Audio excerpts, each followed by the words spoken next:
La laïcité en France, 110 ans de réflexion par Raphaël Liogier, sociologue, philosophe, je le disais en début d'émission, et entre autres ouvrages parus. Une laïcité légitime, la France et ses religions d'État. Ça a été édité par Entrelacs et Médicis. Souci de soi, conscience du monde vers une religion globale chez Armand Collin en 2012. Et votre dernier ouvrage aux éditions du Seuil, Le mythe de l'islamisation, essai sur une obsession collective. Mon avant-dernier ouvrage, parce Oui. que j'ai un ouvrage en 2013 qui s'intitulait « Ce populisme qui vient », qui concerne aussi la laïcité. Bon, très bien. Et alors justement, commençons à parler de la laïcité, de ce concept. Et pour ce premier épisode, la laïcité avant la loi de 1905. C'était quoi les lois régissant la République française entre la Révolution et l'adoption de cette loi de 1905 ? À vrai dire, la laïcité, c'est un mot qui est employé dans le sens qu'on lui donne aujourd'hui, bien plus tard. C'est même pas employé dans la loi de 1905, à vrai dire, l'expression de laïcité. C'est une expression, laïkos, qui veut dire le peuple. Et qui voulait dire, pendant le Moyen-Âge chrétien, en Europe, ceux qui font partie, qui ne sont pas clercs, qui ne sont pas religieux, c'est-à-dire le peuple des chrétiens non religieux. Et puis ça a pris assez récemment, disons début du XXe siècle, ce mot laïque a commencé à apparaître, et puis il a été constitutionnalisé, donc il apparaît dans la Constitution. La France est aussi une république laïque. Mais en fait, la laïcité, c'est un long processus, c'est l'aboutissement d'un long processus qui est celui de la découverte de la subjectivité individuelle dans l'histoire européenne.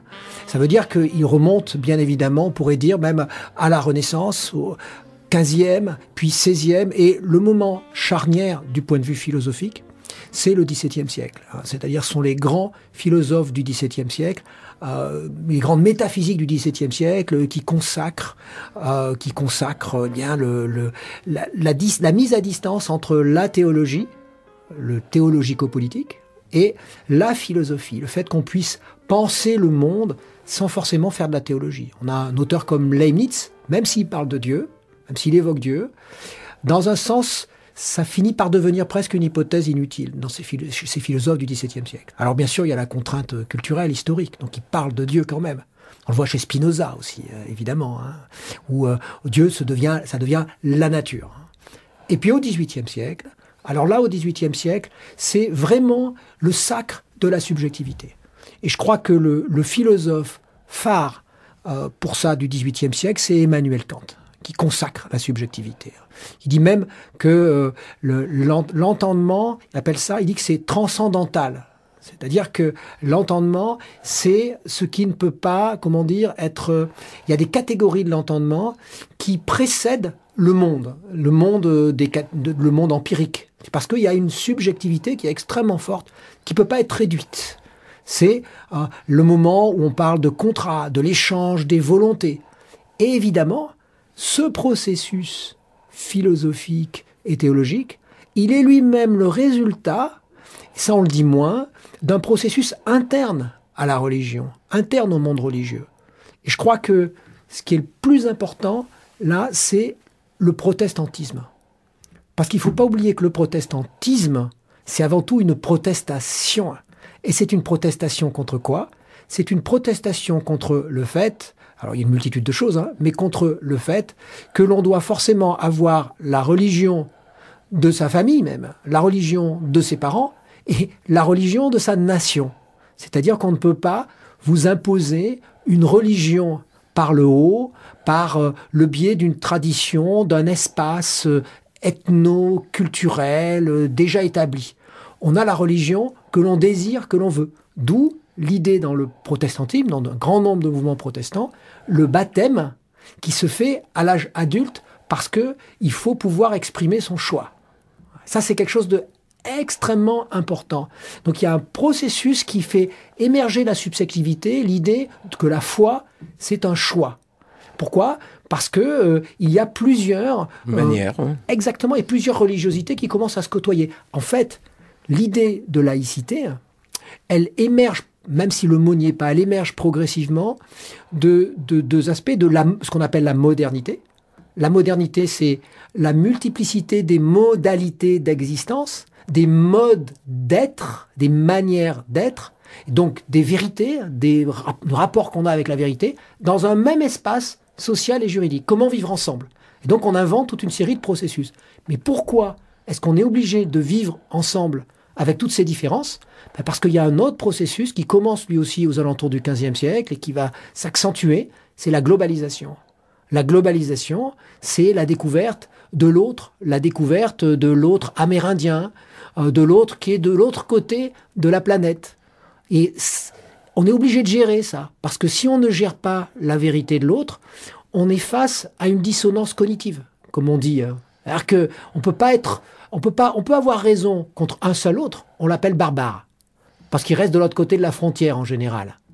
Mais quand il y a une multiplicité d'autres qui se présentent, et qu'en plus ils vivent chez nous, il y a quelque chose de bizarre même. Comment est-ce qu'on pourrait avoir raison contre tous? Donc il faut trouver des moyens de vivre ensemble. Et c'est ça, l'émergence de l'idée de laïcité qui va être très progressive.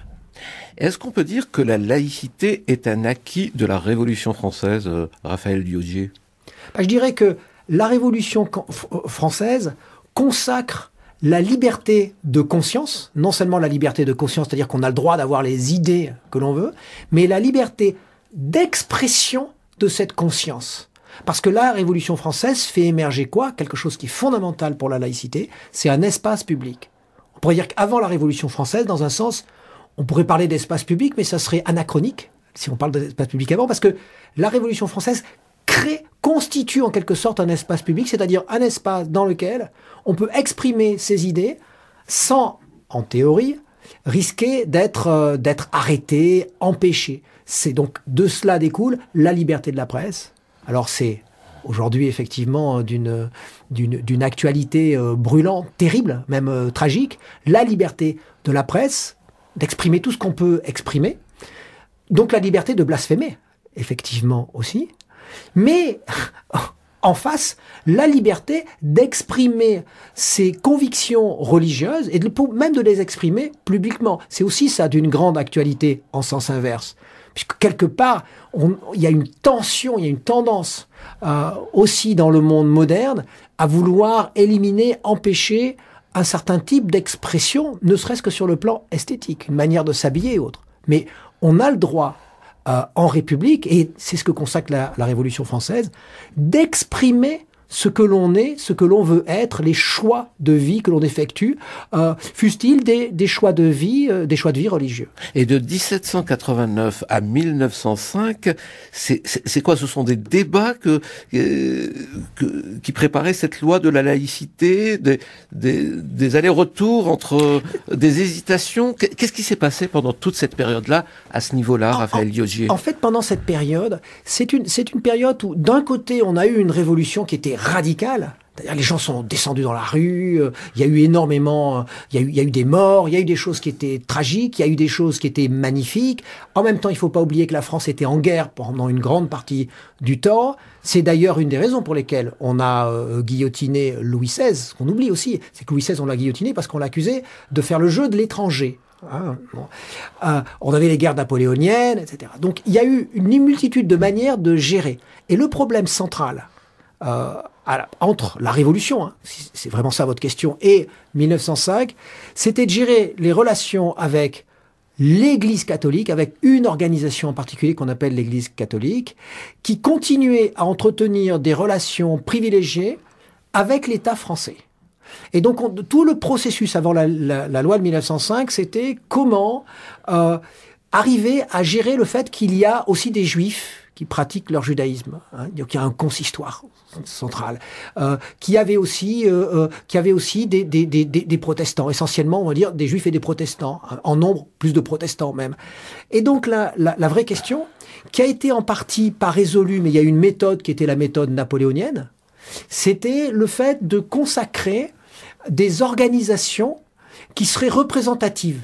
On a vu que ça fait partie de la tradition française, vraiment, de trouver des organisations représentatives. Il y avait le consistoire, c'est une idée napoléonienne aussi, pour les Juifs. Et donc, il y avait ces différentes organisations Mais en même temps, l'Église catholique gardait un rapport privilégié, j'allais dire unique. Et c'est ça que la loi de 1905 va remettre en cause. Alors que ce rapport-là, unique avec l'Église catholique privilégiée, il existait encore de 1789 à 1905. Ce qui ne devait pas être facile. À ce qui ne devait pas être facile, c'est pour ça que ça a été extrêmement dur. Il y a eu à un moment donné des oppositions, des antagonismes qui ont donné lieu à des débats extrêmement forts entre des gens qui étaient, oui, farouchement anticléricaux, qui étaient dans la version la plus dure de la Révolution française, et puis d'autres qui étaient plus libéraux, des courants beaucoup plus libéraux. Pas libéraux au sens actuel, pas libéraux au sens économique, libéraux au sens de Benjamin Constant, c'est-à-dire pour la liberté d'expression, mais y compris religieuse. On verra demain avec vous, Raphaël Liogier, comment on arrive justement au texte de la loi de 1905 dans le cadre de cette série, La laïcité en France, 110 ans de réflexion. Merci et à demain. Tête chercheuse avec Raphaël Liogier, sociologue et philosophe, La laïcité en France, 110 ans de réflexion. Et deuxième épisode, La laïcité fondamentale. Et aujourd'hui, bonjour Raphaël Liogier, on va parler du texte. Oui, tout à fait. On va parler si vous le voulez bien, du texte de la loi de 1905, mais aussi d'un certain nombre de la jurisprudence administrative qui suivra et qui va consacrer les deux grands principes de ce qui constitue aujourd'hui ce qu'on appelle habituellement la laïcité et qui nous distingue, oui, effectivement, de nos voisins allemands, de nos voisins britanniques, italiens et autres. Une exception française. Donc. Il y a une véritable exception française, mais ce qui est intéressant, c'est de se rendre compte que cette exception n'est pas là où on la situe souvent aujourd'hui, à vrai dire. Parce que ça a été un peu dévoyé. C'est-à-dire que le texte déjà de la loi de 1905, il a été victime de son succès. C'est ce que je dis parfois aux étudiants, c'est-à-dire que tout le monde est supposé avoir lu le contrat social de Jean-Jacques Rousseau, puis résultat, ça nous permet de nous abstenir de le lire et on dit beaucoup de bêtises sur le contenu, parce que tout le monde croit savoir ce qu'il y a dedans. C'est pareil en ce qui concerne la loi de 1905. Vous avez des gens qui sont des anticléricaux assez virulents, athées, qui disent qu'il faut revenir à la loi de 1905 pure. Si on revenait à la loi de 1905 pure, on se rendrait compte que c'est une loi de négociation et que c'est une loi extrêmement libérale. Et j'entends le mot libéral au sens premier, puisque la première chose que consacre la loi de 1905, c'est la liberté de culte. Mais une liberté qui s'exprime à égalité avec les autres cultes, quels qu'ils soient. C'est ça le grand moment de la loi de 1905. Alors, à côté de la liberté de culte, disons pour promouvoir cette liberté de culte, la loi de 1905 propose un principe qui va devenir célèbre, c'est le principe de la séparation des églises et de l'État.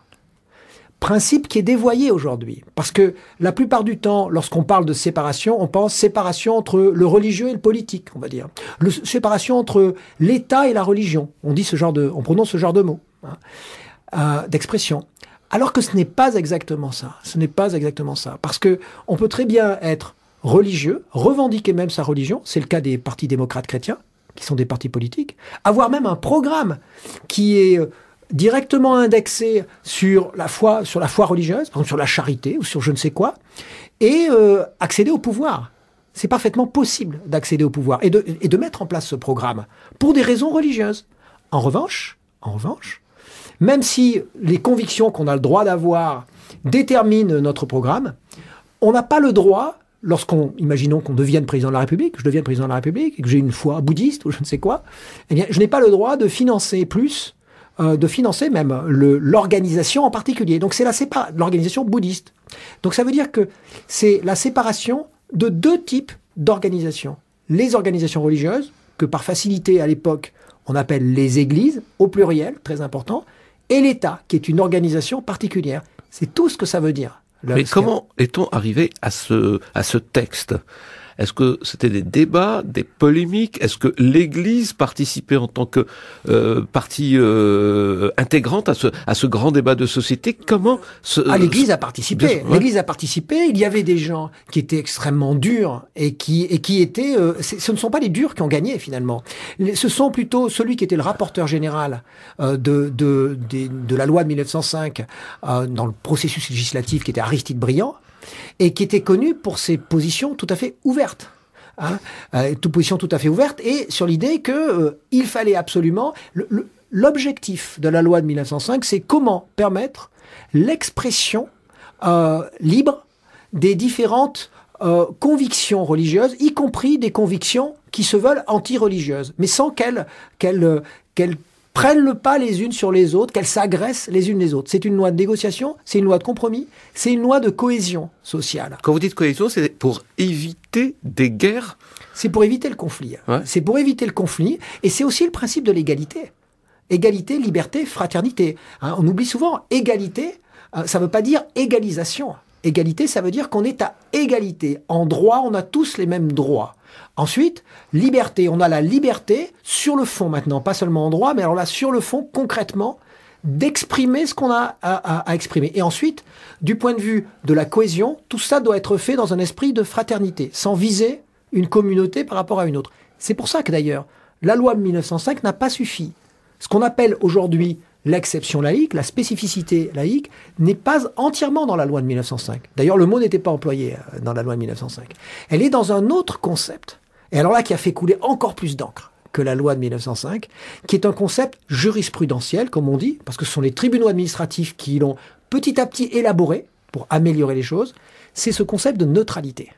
Alors, ces dernières années, neutralité, on y a eu droit. Neutralité de l'État, bien sûr. Voilà. Alors c'est la neutralité, on va dire que c'est la neutralité des représentants des pouvoirs publics.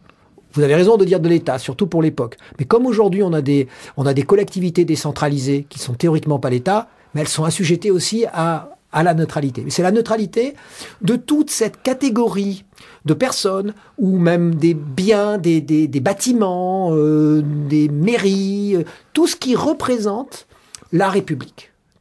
Plus que l'État, la République. Je vous rappelle, la Nouvelle-Calédonie, c'est la République, mais c'est plus l'État français. Donc tout ce qui représente la République est assujetti à cette neutralité. Mais aujourd'hui, on peut dire que même jusqu'à la loi de 2004, enfin c'est pas une originalité de dire ça de ma part, c'est pas vouloir attaquer cette loi, je ne fais que le constater, j'en suis désolé, mais je ne fais que le constater. Jusqu'à la loi de 2004...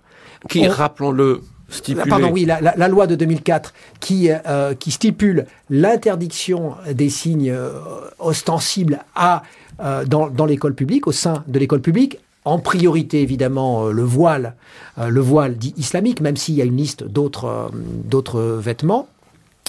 Jusqu'à cette loi, lorsqu'on parlait de neutralité, et tout le monde, tous les experts, tous les individus qui parlaient de neutralité, ils parlaient exclusivement de la neutralité des agents publics, des représentants de l'État, qui supposaient qu'ils doivent être habillés de façon neutre, pas avec une croix ostensible, pas avec effectivement une kippa ou des choses comme ça.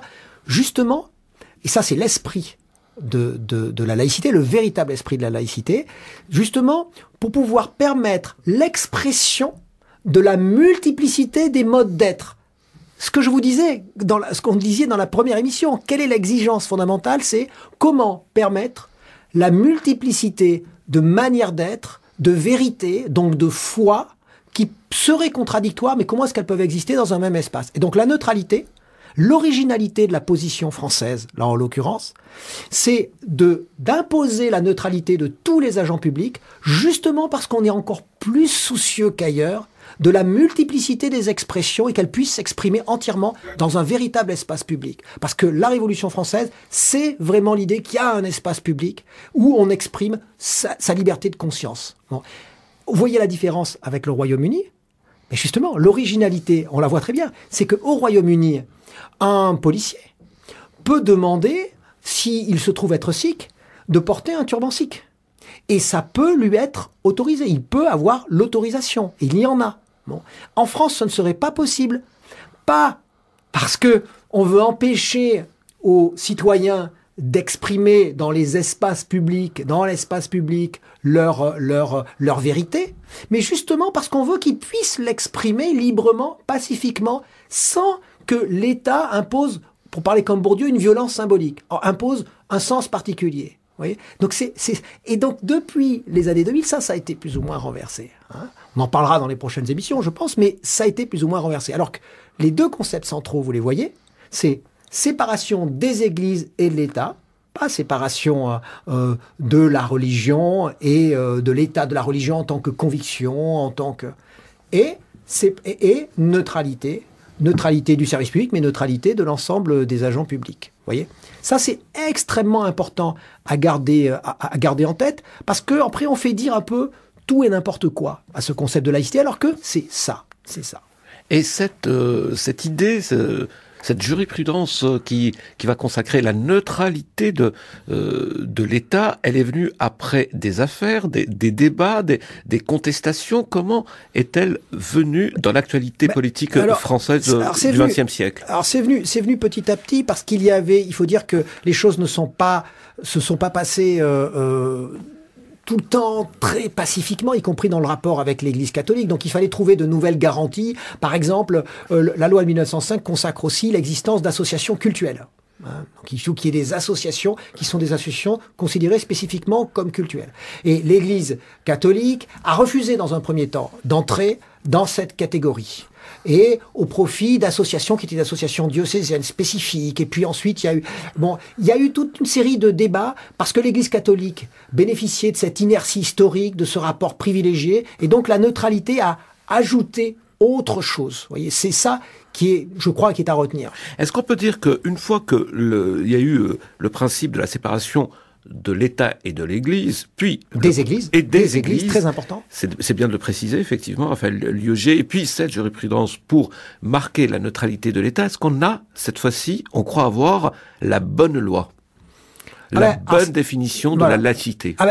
En tout cas, si aujourd'hui, on veut donner une définition de la laïcité, une vraie définition, pas une définition qui dérive sur tous les préjugés des uns et des autres, on peut dire que la laïcité, ce sont ces 2 points. Après, on peut disserter sur ces 2 points, on peut dire qu'est-ce que ça signifie, qu'est-ce que ça ne signifie pas, etc. Mais ce sont ces 2 points. Lorsqu'on sort de ces 2 points, on peut dire que dans une certaine mesure, on transgresse la laïcité. Lorsqu'on parle de neutralité de l'espace public, c'est une pure absurdité. On transgresse la notion même de laïcité. Laïcité, elle ne peut pas être la neutralité de l'espace public. C'est la neutralité des agents publics qui protège justement la liberté d'expression dans l'espace public. À quoi sert la laïcité? Parce que je vous pose cette question, Raphaël Lioger, ça n'a pas servi à protéger les Juifs dans les années 30. Déjà, c'est pas une garantie. Je veux dire, on peut faire des lois, on peut émettre des principes, mais ces principes, ils sont appliqués par des hommes. Et à la suite de quoi, on peut avoir des activités interprétatives, même aujourd'hui encore. La marge d'interprétation de la loi peut souvent aller dans le sens du préjugé. C'est-à-dire que on peut tout le temps... et puis, je vous rappelle que pendant la période, si vous faites référence à la période de Vichy, on peut dire que pendant la période de Vichy, l'état de droit était suspendu, et donc la laïcité était suspendue. Donc oui, ça ne pouvait plus servir à rien, dans une certaine mesure, oui. On se retrouve demain pour continuer notre série sur la laïcité en France, 110 ans de réflexion. Raphaël Lioger, demain, parlera de la laïcité et du laïcisme. À demain, Raphaël Lioger.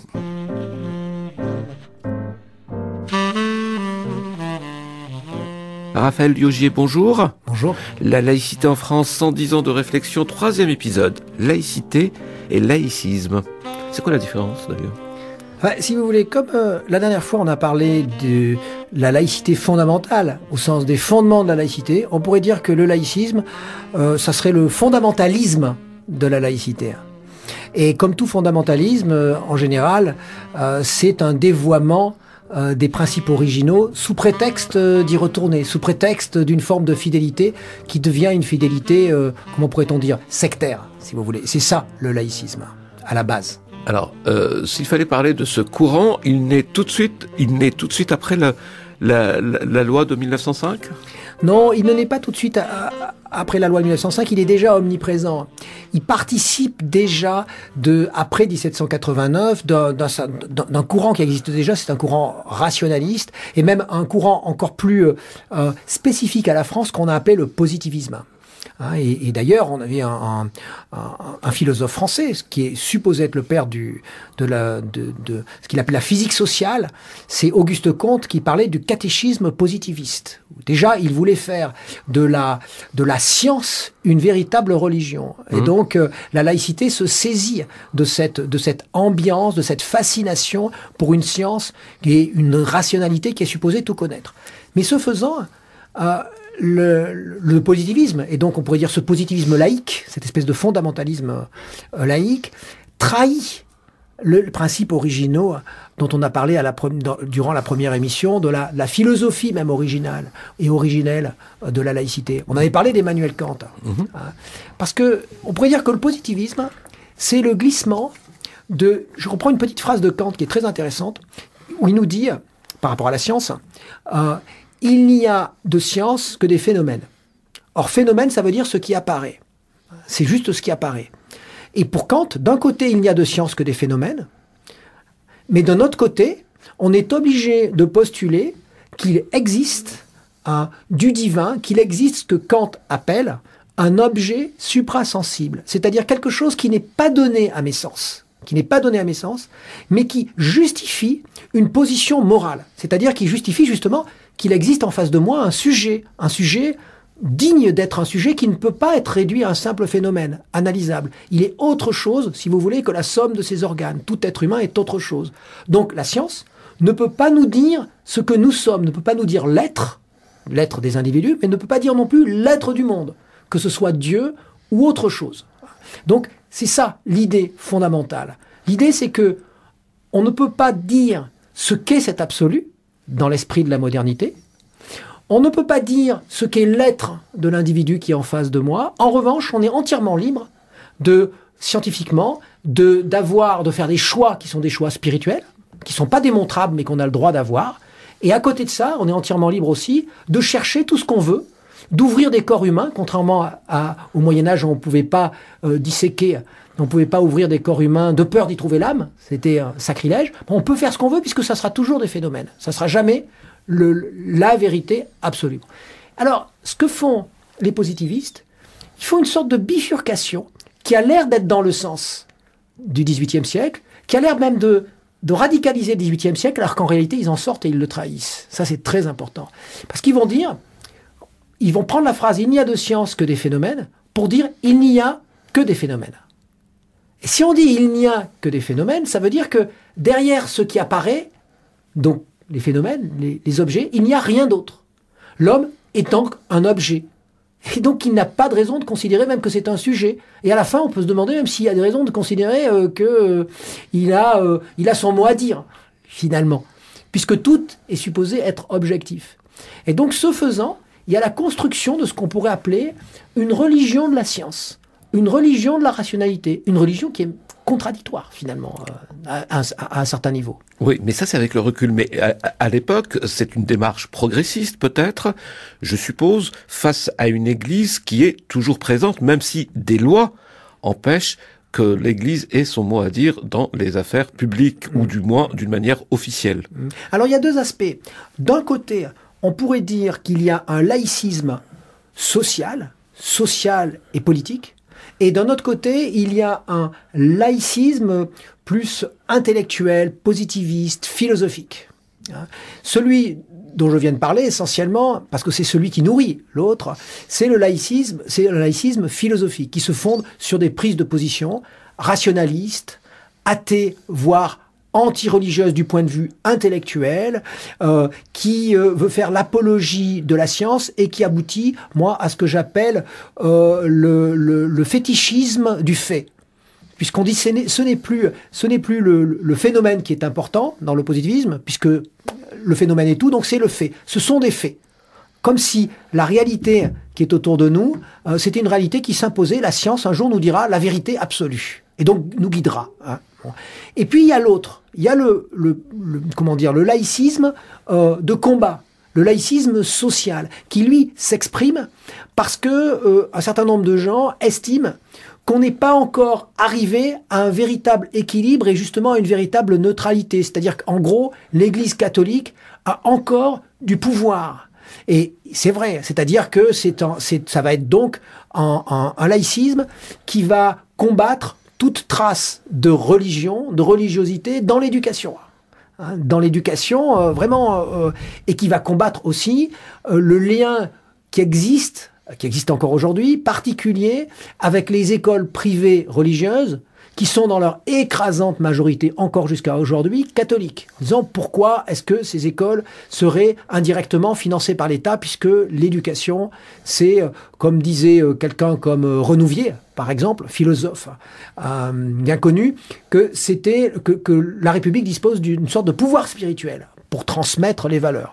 D'où l'importance, la quasi même obsession des laïcistes sur l'éducation. C'est pour ça, en France, je ne crois pas qu'il y ait d'autres pays en Europe où il y ait une telle focalisation sur l'éducation, parce que c'est le lieu où se transmettent les valeurs laïques. Donc il y a une sorte de guerre entre ceux qui sont pour une laïcité au sens de 1905 et de la neutralité, c'est-à-dire plutôt libérale, et ceux qui glissent vers le laïcisme parce qu'ils estiment qu'il faut qu'on mette le curseur, que le curseur n'est pas encore le curseur n'est pas encore vers une véritable neutralité et qu'on ne peut y arriver que par le combat, et que ça doit être l'anti-religion en quelque sorte. Ouais, mais ce qui était valable hier pour l'Église catholique, aujourd'hui résonne dans l'actualité pour l'islam, par exemple, l'islam en France. Qu'est-ce que vous voulez dire ? Vous voulez dire que l'islam serait favorisé dans les écoles ? Non, mais qu'il y ait un débat et des combats à l'école, c'est pour ce nouveau phénomène, cette nouvelle religion française, si j'ose dire ça comme ça. Tout à fait, mais je vais vous dire même, sans parce que l'islam, on peut parler de l'islam, on en a tellement parlé, mais regardons, ne serait-ce que le phénomène des sectes. Le phénomène des sectes qui apparaît au début des années 80, puis avec un premier rapport en 1984, qui est le rapport Vivien, rapport parlementaire, qui fait une liste des sectes. Quand on fait l'analyse des raisons pour lesquelles on considère comme secte tel ou tel mouvement religieux, en dehors de son côté nocif, supposé pour l'ordre social, l'ordre public, ils ont tous un point commun. C'est que est considéré comme secte en France, alors que ça va être différent, les critères ailleurs, un mouvement qui a pour objet aussi la transmission des valeurs par l'éducation. Je vous donne un exemple. Le seul mouvement bouddhiste, quasiment un des seuls mouvements, à ma connaissance, le seul mouvement bouddhiste considéré comme secte dans les différents rapports parlementaires qui commencent aux alentours de début des années 80, le premier 84, comme je vous le disais, c'est la Soka Gakkai. Soka, qui s'appelait au départ Soka Gyaku Gakkai, qui veut dire Société pour la création de valeurs dans l'éducation. C'est le mouvement bouddhiste le plus obsédé par l'éducation. Et c'est lui qui va être considéré comme une secte. Alors il y a d'autres raisons, bien sûr, parce qu'on peut discuter. Mais moi, ce que j'ai remarqué, c'est que chaque fois qu'un mouvement religieux, minoritaire, a dans son idéologie officielle ou essaye de financer des écoles, il est considéré comme une secte. Alors que au Royaume-Uni ou alors même aux États-Unis, tout mouvement religieux normal finance des écoles, parce que la transmission des valeurs n'est pas le monopole d'une république, d'un État. Mais je suppose qu'ils transmettent pas les mêmes valeurs. Justement, c'est ce que je veux dire, ça c'est la différence. Ouais. Moi je suis partisan de la laïcité, mais ce que je veux dire, c'est qu'il y a d'autres modes de sécularisation, par exemple comme aux États-Unis, où la transmission de valeurs ne se fait pas par l'État, par la République. Il n'y a pas une République qui a vocation à transmettre les valeurs. Mais comme en France, historiquement, il y a la République qui a vocation à transmettre les valeurs, il y a une focalisation très forte sur l'éducation, donc l'éducation nationale, qui est le ministère par excellence, un ministère qui est stratégique à multiples égards.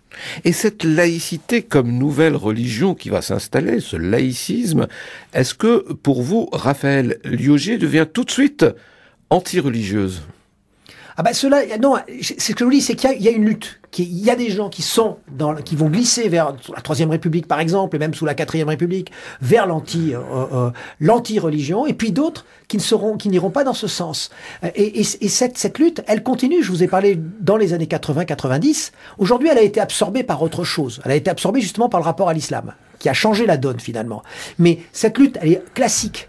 Depuis la fin du 19e siècle, on la retrouve encore, moi, dans ce que j'ai appelé l'opposition dans la gouvernance laïque par rapport aux sectes, dans la politique anti-secte entre Matignon et ce que j'appelle les ministères de terrain.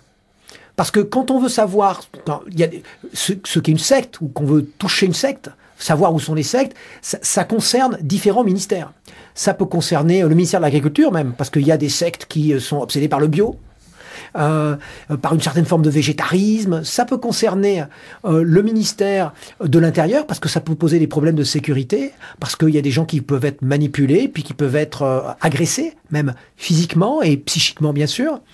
Et puis l'éducation nationale, parce qu'il peut y avoir du prosélytisme dans l'enseignement, donc dans la santé, parce qu'il y a des gens, les témoins de Jéhovah, on les a longtemps accusés de refuser la transfusion sanguine. Hein. Donc ça veut dire que ça concerne une multitude de ministères de terrain, avec des gens qui sont sur le terrain, qui regardent, qui sont des gens qui sont mandatés par le ministère. Et on a le Matignon. Matignon, c'est là où il y a la MIVILUD, la mission interministérielle de lutte et de vigilance contre les dérives sectaires. Alors, ce qui est étonnant, c'est qu'à Matignon, ils sont plus éloignés du terrain, mais eux, ils sont pour une laïcité extrêmement dure, traditionnellement. D'ailleurs, à un moment donné, ils sont allés tellement loin dans l'anti-religion, l'anti-mouvement religieux, c'était la MILS, au départ, la mission interministérielle de lutte contre les sectes, qu'ils ont été accusés d'en faire trop, c'est pour ça qu'ils ont transformé mission interministérielle de lutte et de vigilance contre les dérives sectaires, en disant oh, d'accord, on admet toutes les sectes, c'est-à-dire tous les mouvements religieux minoritaires, finalement, ne sont pas forcément dangereux, pour l'ordre public. Mais traditionnellement, Matignon, c'est ça. Et puis en face, on a des ministères de terrain, par exemple même le ministère de l'Intérieur. Ministère de l'Intérieur, et qu'est-ce qu'ils disent? Ils disent, bon, le phénomène est pas si grave que ça, pas si important que ça, il faut plus cibler, il faut limiter les grandes déclarations idéologiques sur le danger général des sectes tentaculaires internationales, par contre il faut agir de façon plus spécifique. Hein. Alors qu'à Matignon, ce qu'on veut c'est légiférer, faire une sorte de geste idéologique, et une geste idéologique qui correspond à cette idée de positivisme, de rationalisme, donc quelque part de religion laïque. Alors, on parlera justement de tout ça demain avec les années 2000 et donc l'entrée en scène de l'islam dans la vie sociale et politique française. Merci beaucoup, Raphaël Liogier, et à demain.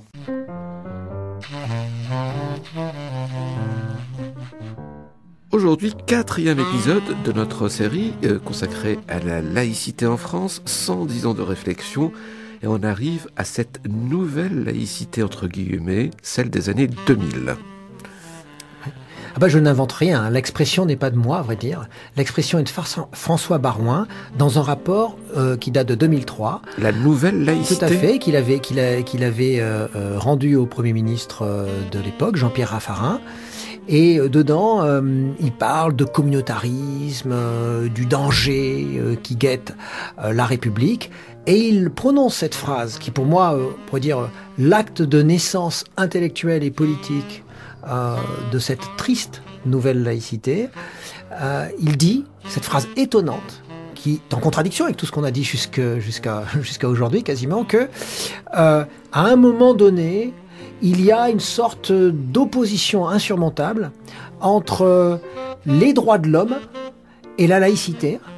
Et donc, il faut choisir la laïcité. Quasiment, je ne dis pas exactement comme ça, mais ça veut dire quasiment ça.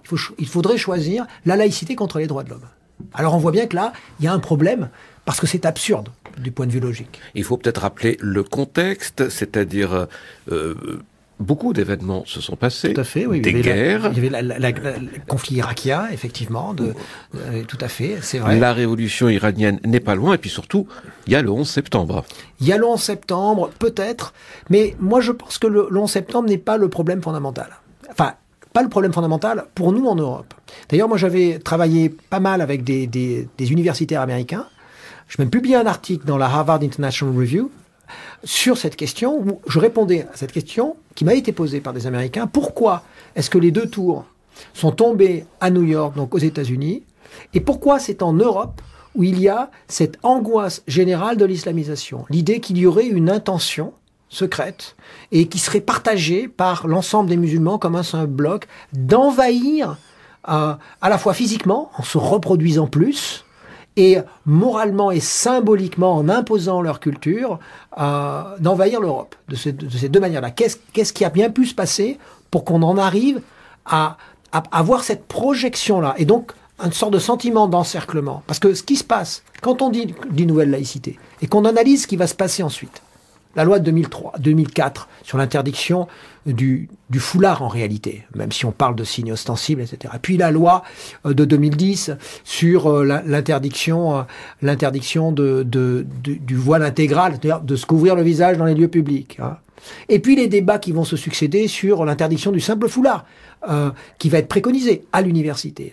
Qu'est-ce qu'il y a tous ces débats sur le fait qu'il y a trop d'épiceries halal, que les gens, lorsqu'ils prient dans la rue, en réalité, ce n'est pas parce que la mosquée serait trop petite, ce qui est le cas en réalité, puisque par nombre d'habitants, par rapport au nombre de fidèles, les musulmans disposent de beaucoup moins de lieux de culte, par exemple, que les protestants. Bon.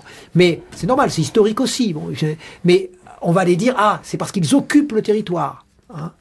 On va aller dire aussi, j'ai lu un article dans Le Monde de Madame Tribala, qui est une démographe par ailleurs assez sérieuse, qui a pu écrire pourtant cette absurdité, que s'il y avait autant de musulmans dans les quartiers, c'est pas parce qu'ils font partie en moyenne des catégories socio-professionnelles qui sont un peu clouées dans ces parties. Pour ne pas dire défavorisés. Voilà, pour ne pas dire défavorisés, mais c'est parce que ils savent qu'ils ont intérêt à y rester pour être ensemble, pour pouvoir se mobiliser. Donc vous prenez les termes mobilisation, vous prenez le terme occupation, vous vous rendez compte que ce sont des termes militaires.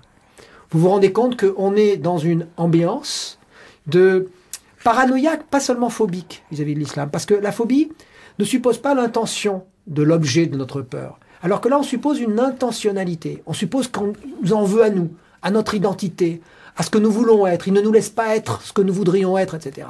Et donc, il y a cette espèce de mise en scène à l'intérieur de laquelle la laïcité participe. C'est-à-dire qu'on va nommer, c'est pas de la laïcité authentique, bien sûr, mais on va nommer laïcité, on va faire, si vous voulez, on va mettre la laïcité exactement dans le patrimoine national. On va dire, c'est ce qu'a très bien compris Marine Le Pen à partir du milieu des années 2000, alors que son père se voulait, au moins porter la laïcité, ne portait pas la laïcité dans son cœur, même pour lui c'était suspect, c'était le complot judéo-maçonnique, disait-il.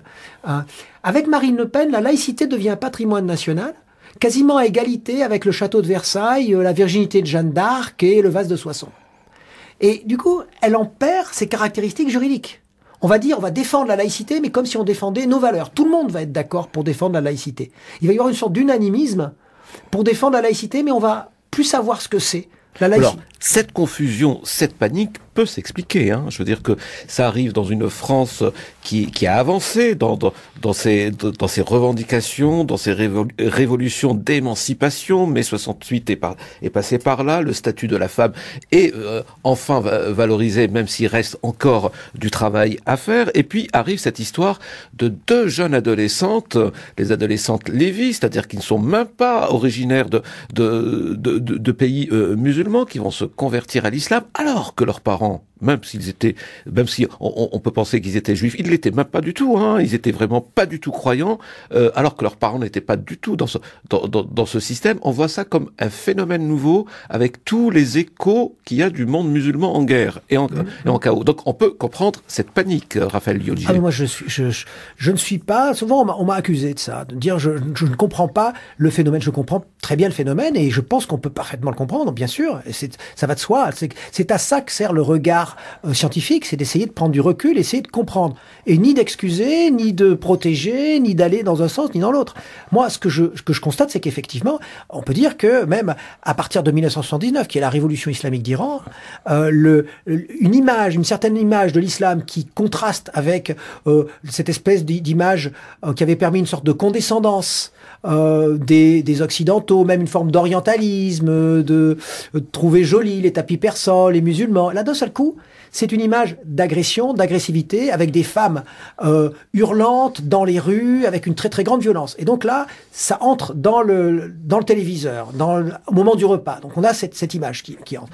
Puis il faut dire qu'après, dans les années 80, on va avoir les premiers attentats terroristes. Avant, il n'y avait pas d'attentats terroristes. C'est pas une tradition musulmane, hein. C'est pas une tradition islamique, les attentats suicides et toutes ces choses-là. Ça n'existait pas, hein.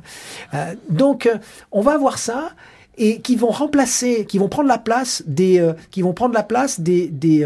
groupes, les groupes terroristes musulmans, vont prendre la place des groupes terroristes d'extrême gauche qui ont été démantelés à la même période. Il y a presque une prise de relais directe, hein, comme la bande Abadère ou d'autres groupes, hein. Et à ce moment-là, d'ailleurs, ils visent tout le temps des symboles du capitalisme, du symbole de l'individualisme, de la société de consommation, etc. Exactement ce que visaient ces groupes d'extrême gauche jusqu'aux 2 tours du 11 septembre. C'est-à-dire que c'est très rarement des symboles religieux, contrairement à ce qu'on dit, lorsqu'on veut faire croire que c'est une question de guerre de civilisation. Et lorsque ce sont des symboles religieux, c'est en général directement lié à un conflit. C'est-à-dire à un conflit en cours, Israël-Palestine ou des choses comme ça. Voilà. Donc on a ça, et là bien sûr je peux comprendre. Et puis on a effectivement la sortie des 30 Glorieuses, une crise économique qui devient extrêmement forte et qui touche pour la première fois, un chômage qui touche pour la première fois les classes éduquées, hein, des gens qui sont éduqués, qui ont une formation importante, etc. Et en plus, dans les années 2000, on a un phénomène qui s'ajoute à ça, c'est le fait que l'Europe perd sa prééminence symbolique. C'est-à-dire elle n'est plus le premier conseiller des États-Unis. Les Européens ne sont plus les premiers conseillers des États-Unis. Ne représentent plus. Les Européens prennent conscience qu'il y a des puissances montantes comme la Chine, comme l'Inde ou même comme le Brésil qui pèsent plus aux yeux de la première puissance mondiale. Et donc le conflit de 2003, vous avez raison, il est extrêmement important parce que il révèle quelque chose. Pour la première fois, les États-Unis vont attaquer en disant en gros aux Européens, sans vraiment se concerter avec eux, en leur disant en gros, si vous voulez venir, vous venez. Certains peuvent venir, certains ne peuvent ne pas venir. Mais si vous ne venez pas, de toute façon, vous nous coûtez plus cher que ce que vous nous rapportez. Vous n'avez pas la logistique, vous n'êtes pas capable de faire ce qu'il y a à faire. Donc c'est seulement comme ça un luxe, à la limite, si vous voulez. Et là, c'est à partir de là où il va y avoir, plus dans le temps, mais il va y avoir des débats sur les identités nationales, l'obsession de l'exception française ici. En Hollande, on va parler de la tradition de tolérance de la Hollande, du progrès en Norvège. Parti du progrès, c'est le parti le plus islamophobe de Norvège. Même récemment, l'idée d'indépendance au Royaume-Uni, qui est chère au Royaume-Uni, qui est un peu l'équivalent de la laïcité chez nous, une valeur qui sonne bien, si vous voulez. Ça va être United Kingdom Independence Party, le plus. Vous voyez, et donc vous allez avoir une sorte d'unanimisme de la peur, d'unanimisme de l'angoisse contre un ennemi qu'on n'arrive pas bien à déterminer. Et comme il se trouve que dans l'inconscient collectif, il y a en même temps l'image du sarrasin qui est l'ennemi multiséculaire, qui serait l'ennemi multiséculaire de l'Europe judéo-chrétienne, l'image du musulman contre les femmes, contre la modernité. Donc à la fois les progressistes et les traditionalistes européens se retrouvent dans cette dénonciation de cet ennemi. Et bien sûr les événements, avec une forme d'intolérance musulmane très forte, qui doit être comprise aussi dans un certain nombre de pays musulmans ou au moins à majorité musulmane, avec une insécurité, le terrorisme international, et tout ça est le terrain favorable pour faire de la laïcité, moi, ce que j'ose appeler encore aujourd'hui, parce qu'il y a une certaine dérive dans ce sens-là, une forme d'hygiénisme culturel.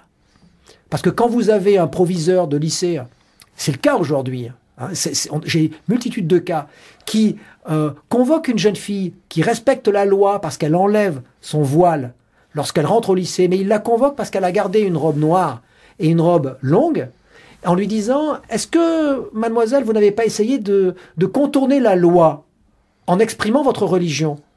Mais ce qu'il oublie, ce proviseur, c'est qu'elle a le droit d'exprimer sa religion. Elle n'a pas le droit de mettre un voile depuis la loi.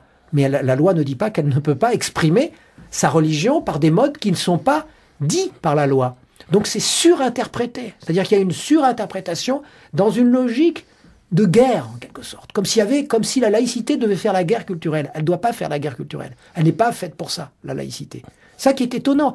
Et quand vous avez le proviseur, un proviseur en particulier à Marseille, qui précise. Bon, vous me dites que c'est faux, que vous ne voulez pas contourner la loi, mais quelle est la marque de votre robe? Ça ferait rire si ça ne faisait pas pleurer.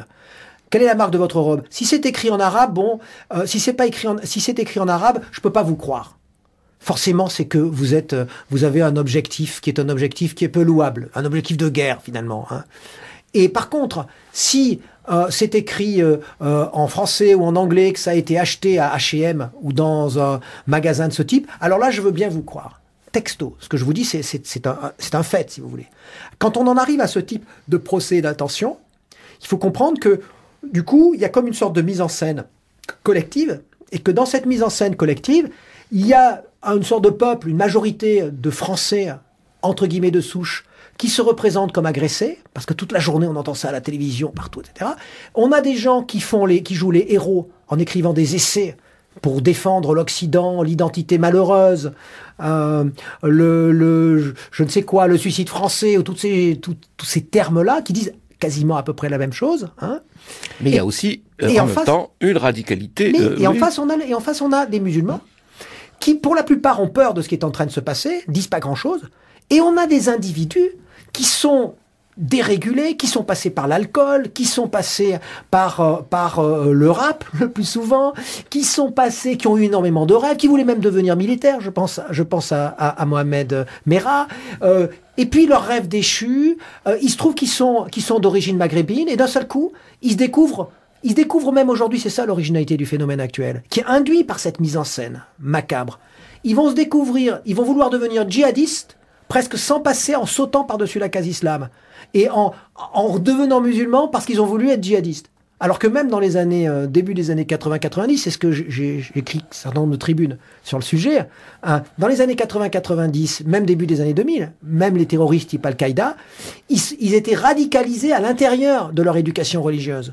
Aujourd'hui, ce sont des gens sans éducation religieuse, qui se découvrent musulmans pour pouvoir être djihadistes. Ce qu'il ne faut pas confondre, c'est le djihadisme, la violence des individus, et un vrai désir de revenir à la foi, mais qui n'est pas spécifique aux musulmans. Chacun essaye de rechercher une sorte d'identité qui est une identité, un enracinement avec la foi. Mais est-ce que ça va avec la foi? Pour parler des Français musulmans, parce qu'on est aux premières générations de Français musulmans, rien à voir avec leurs parents, ou maintenant on peut dire même leurs grands-parents. Même deuxième génération. Oui, ouais. qui étaient là, mais qui se considéraient comme immigrés. Eux, ils sont nés ici. Est-ce que c'est pour montrer qu'ils sont présents dans cette société française et qu'ils ont une culture, ou est-ce que c'est vraiment global, c'est un désir d'en découdre avec les années 60 et de revenir aux religieux? Oui. Il y a deux phénomènes qui se croisent et qui sont mélangés, c'est ça le problème.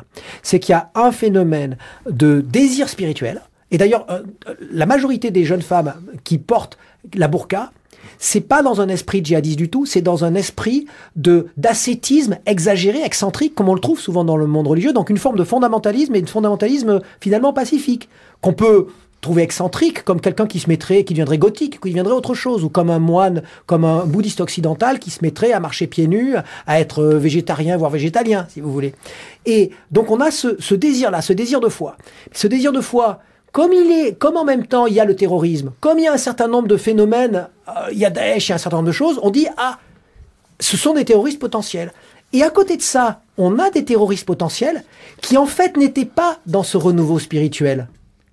Ils n'étaient pas dans ce renouveau spirituel, mais ils vont vouloir devenir djihadistes au nom de leur humiliation, de leur frustration. On voit, ce sont des gens qui sont passés par la DAS, qui sont dans un rapport vraiment à la frustration, ce qui n'est pas le cas une certaine spiritualisation aujourd'hui de l'islam, parfois même fondamentaliste, ce qui n'est pas le cas. Et ils reviennent à l'islam, enfin ils se représentent comme musulmans à travers le djihadisme.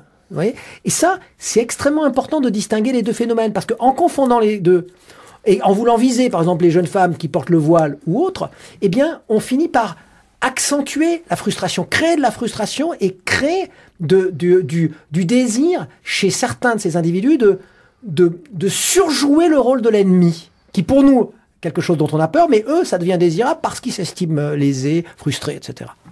Merci beaucoup, Raphaël Liogier. Demain, on continue notre série. Demain, dernier épisode, les défis de demain pour la laïcité en France. À demain. Bonjour Raphaël Liogier. Bonjour. Alors pour ce dernier épisode de notre série consacrée à la laïcité en France, 110 ans de réflexion depuis la loi de 1905, on va parler des défis de demain. Faut-il encore légiférer ? Moi, je ne crois pas qu'il soit nécessaire de légiférer sur la laïcité. Je vous donnerai juste une anecdote. J'étais, il y a très longtemps, il y a plus d'une dizaine d'années, dans une émission sur France 5, et on avait invité le ministre de la Culture de l'époque. Et la question à l'ordre du jour qu'avait posé Serge Moiti, c'était: faut-il toiletter la loi de 1905 ? Ça revient régulièrement. Est-ce qu'il faut la toiletter ? Est-ce qu'il faut la changer ? Est-ce qu'il faut évacuer ? Est-ce qu'il faut faire un certain nombre de choses ? L'adopter, l'éliminer, en faire une autre, etc. Et je me suis rendu compte, au cours de la discussion, dans ce que disait le ministre qui était invité de la Culture de l'époque, qui disait qu'il n'avait pas lu la loi de 1905. C'est-à-dire, il disait, oui, il faut la modifier parce que il faut avoir la possibilité de financer la réparation de lieux de culte lorsqu'ils sont insalubres, en particulier sur les mosquées et autres. C'est-à-dire qu'il avait un langage un peu démagogique pour dire on pouvait pas en rester là, maintenant les choses avaient changé, justement pour plus de liberté. Sauf que c'est prévu. Il y a des articles qui prévoient ça dans la loi de 1905, mais modifiés ensuite, parce qu'on peut la modifier, justement pour l'adapter. Une loi, c'est pas un édifice univoque, solide, qu'on ne peut pas modifier. Moi, ce que je crois, c'est qu'on n'a pas à modifier la base de la loi de 1905. On peut ajouter des choses, on peut en enlever certaines, et c'est ce qu'on a fait au cours de l'histoire. Ça n'a pas posé de problème grave. Par contre, lorsqu'on dit, est-ce qu'il faut soit revenir à la loi de 1905, soit abolir la loi de 1905, en général, je soupçonne chez ceux qui préconisent ce genre de choses d'avoir des idées derrière la tête qui ne sont pas du tout liées à la loi de 1905, qui sont liées à leurs propres préjugés. C'est-à-dire revenir, ça voudrait dire pour eux revenir à une forme d'athéisme d'État, par exemple, une forme de dureté, ce dont on a parlé, un positivisme laïque, un rationalisme laïque extrême.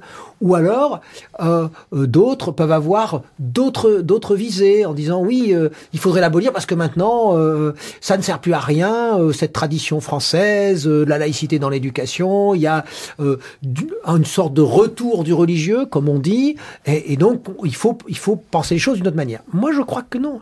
Je crois que la laïcité, telle qu'elle est conçue en France, elle a été construite sur cette idée qu'il faut trouver une manière de vivre ensemble, même si on adhère à différents types de vérités, déjà, du point de vue intellectuel, du point de vue religieux, et puis si on a différents modes d'existence, manière de vivre. Hein. Donc, un point de vue culturel. Voilà, point de vue culturel. Et moi, je crois que cette loi, elle est une merveilleuse structure. Je vous disais, le principe de séparation des églises et de l'État, pas de la religion et de l'État, parce qu'on peut avoir comme on l'a dit, on peut avoir des idées religieuses qui s'appliquent, la charité et autres, la solidarité qui peuvent être...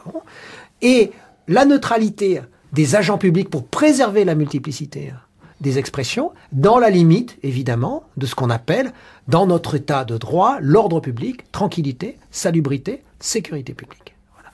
Moi, ce qui m'inquiète aujourd'hui, c'est que nous sommes face à une sorte d'antagonisme artificiel, de mise en situation de guerre artificielle entre, d'un côté, des individus qui prétendent être les porteurs d'une vraie laïcité, de valeurs laïques, on va trouver même Marine Le Pen et autres, et qui sont pour la désintégration des caractéristiques culturelles d'une partie de la population, donc de l'expression, la libre expression d'une partie de la population.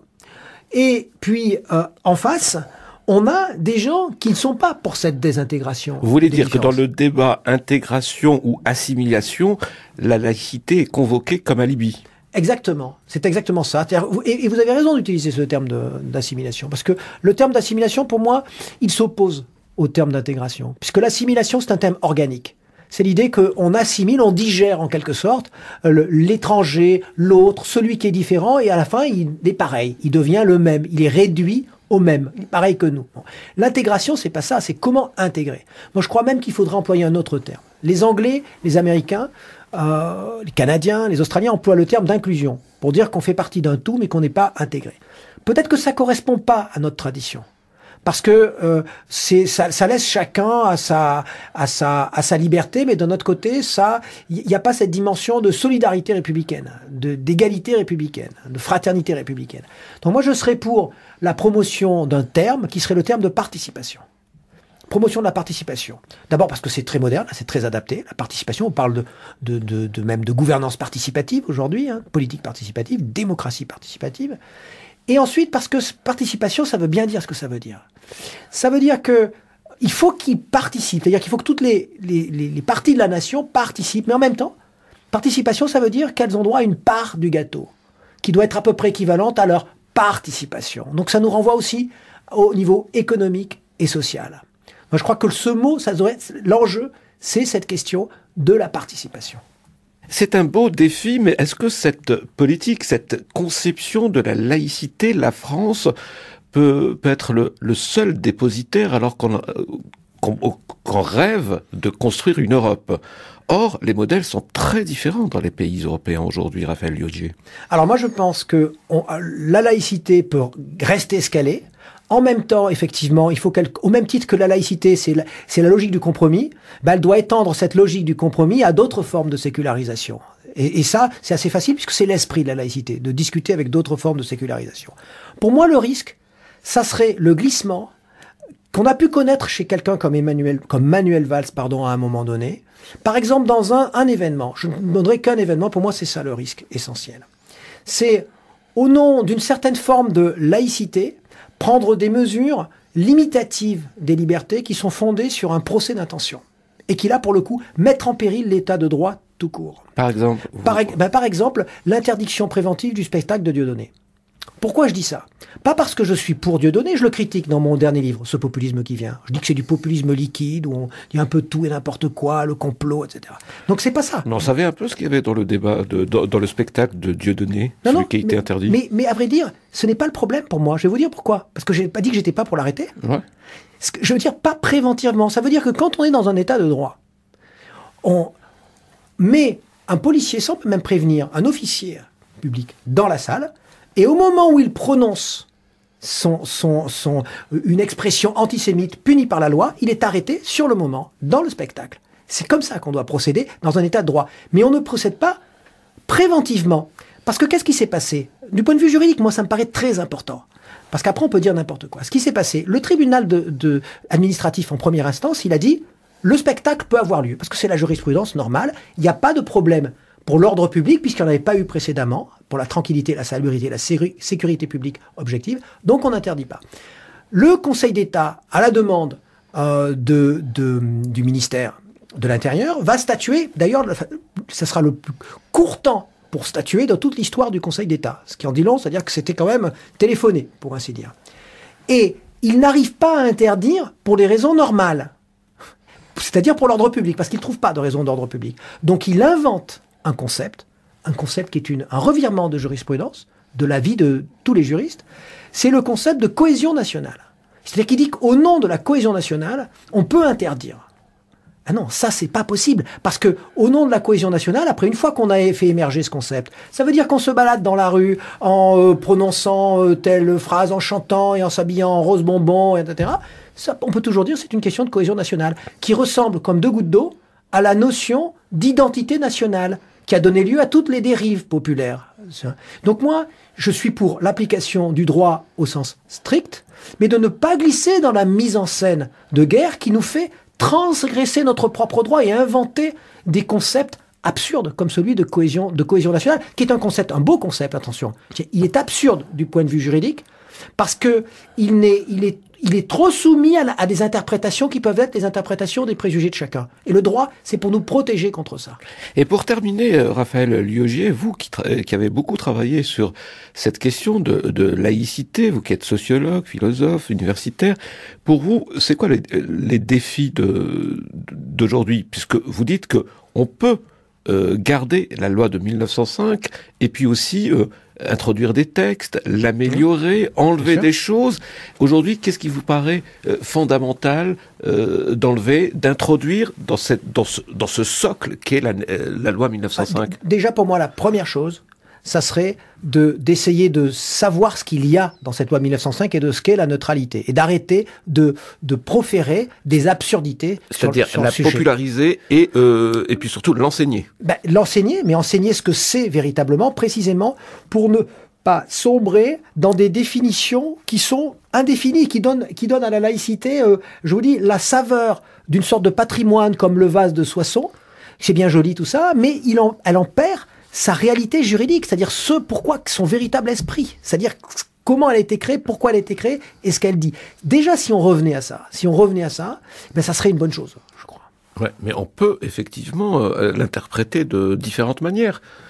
On peut l'interpréter. Que dites-vous, là on parle d'un musulman, mais j'aurais pu parler d'autre chose, d'un musulman qui dit la loi de 1905 permet que je sois musulman et je décide de ne pas laisser ma fille aller à la piscine, de ne pas la laisser se faire soigner par un médecin. Ça aussi, puisque je vous donne un exemple. C'est l'exemple que je connais très bien. Oui, alors justement, bien. Elle décide de ne pas se faire soigner par un médecin. Et bien à ce moment-là, on est dans l'ordre public. On n'est plus dans la laïcité. Tranquillité, salubrité, sécurité publique. Et donc les forces de l'ordre doivent intervenir. Je vous donne un exemple qui était un exemple à l'hôpital, puisque vous parlez de l'hôpital. Ouais. On a beaucoup parlé de ça. On a dit il y a des femmes qui viennent à l'hôpital et qui ne veulent pas se faire soigner si c'est pas un gynécologue femme. Ouais. Bon, c'est simple. On va à l'hôpital. Si une femme demande à se faire soigner par un gynécologue et qu'elle soit musulmane ou non, et parce qu'il n'y a pas que des musulmanes qui veulent se faire soigner par un gynécologue femme. Imaginons qu'il y en ait un disponible. Eh bien, on lui donne la possibilité. S'il n'y en a pas disponible, on lui dit, madame, allez dans une autre clinique ou allez voir un praticien privé ou dans un autre hôpital. Ça, c'est la première hypothèse. Dans la deuxième hypothèse, on est en situation d'urgence. Ça, c'est autre chose. En situation d'urgence, la personne arrive, elle dit, je voudrais une femme. Bon. Si il y a un gynécologue femme libre, c'est la situation d'urgence, mais en même temps, il y a un parfait, donc on lui laisse. Si on est en situation d'urgence et qu'elle refuse, que son mari refuse, enfin tout ça, eh bien, immédiatement, on fait intervenir les forces de l'ordre et puis c'est tout. Point final. Et pour l'école, les services publics, est-ce que... Et la plupart des musulmans et toutes les associations représentatives de l'islam aujourd'hui en France en tout cas, sont parfaitement d'accord avec ça au nom du respect absolu de la vie. Pareil que pour le ramadan, lorsque on est pilote d'avion, eh bien, on peut manger parce qu'on met en cause la vie d'autrui quand on est en voyage, etc. On est tout à fait d'accord. J'ai pris exprès ces exemples extrêmes qu'on ressort très souvent quand on a envie de parler de la laïcité. Mais est-ce que vous êtes pour ce que les Québécois appellent des accommodements avec... des accommodements raisonnables. Raisonnables ? Ils appellent ça des accommodements raisonnables. Alors, la logique des accommodements raisonnables, c'est quelque chose d'intéressant qui n'est pas incompatible avec la laïcité. Ça dépend jusqu'où ça va. Ça dépend si l'accommodement raisonnable consiste est-ce qu'il y a deux plats, par exemple, au réfectoire de l'école ? Non, mais par exemple, l'accommodement raisonnable peut constituer, c'est ce qui avait été proposé par le président du Conseil français du culte musulman, ce qui n'était pas plus mal, c'est de dire, est-ce qu'il ne peut pas y avoir le choix entre un menu normal et un menu végétarien ? Mais seulement végétarien, sans dire que c'est religieux. Du coup, ça satisferait les juifs, ça satisferait les musulmans, et puis ça satisferait les végétariens qui sont de plus en plus nombreux. Ça me paraissait être, au sens propre, raisonnable. Voilà ce que c'est un accommodement raisonnable. Maintenant, en France, je pense qu'il serait malvenu de faire des menus spécifiques qui sont étiquetés pour des raisons religieuses. C'est-à-dire dire, c'est un menu cachir, c'est un menu halal, avec un concept religieux. Merci beaucoup Raphaël Liogier. L'intégralité de notre série, La laïcité en France, 110 ans de réflexion, est désormais disponible sur le site de France Culture, à la page de l'émission Notre jour est possible, en passant bien sûr par les réseaux sociaux habituels.